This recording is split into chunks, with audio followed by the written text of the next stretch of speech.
हमारे पास ऐसी एक गोपनीय जानकारी आई है कि जिस दिन लोकसभा में यह बिल पेश किया गया था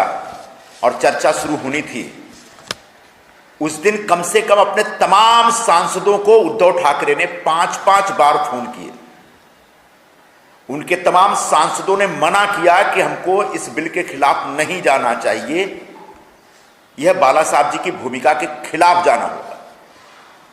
लेकिन उद्धव ठाकरे के ऊपर मुस्लिम संगठनों का इतना भयंकर दबाव था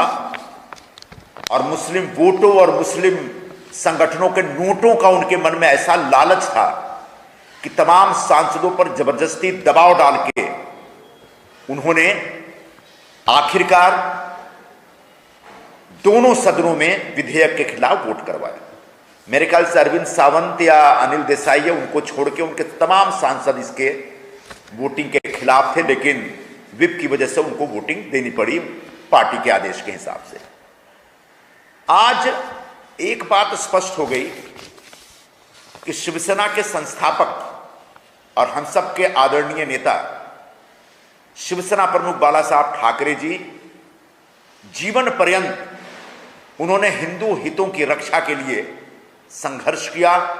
लड़ाई लड़ी और उसकी वजह से बाला साहब जी को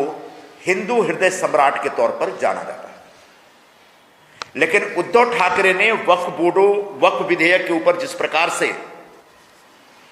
मुस्लिम समाज के साथ खड़े होकर के वोटिंग करवाई, उससे आज के उर्दू अखबार देख लें आप, हिंदी अखबार देख लें, तमाम अखबारों में मुस्लिम संगठनों उद्धव ठाकरे जी की जबरदस्त स्तुति की है, उनकी खूब तारीफ की। चाहे वो रजा अकेडमी हो या ऑल इंडिया उलेमा काउंसिल हो,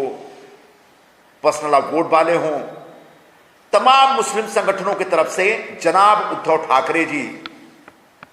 का यह उपकार मुस्लिम समाज कभी नहीं भूलेगा, इस प्रकार से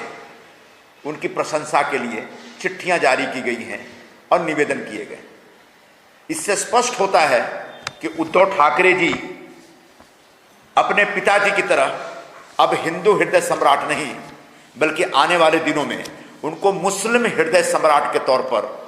जाना जाएगा।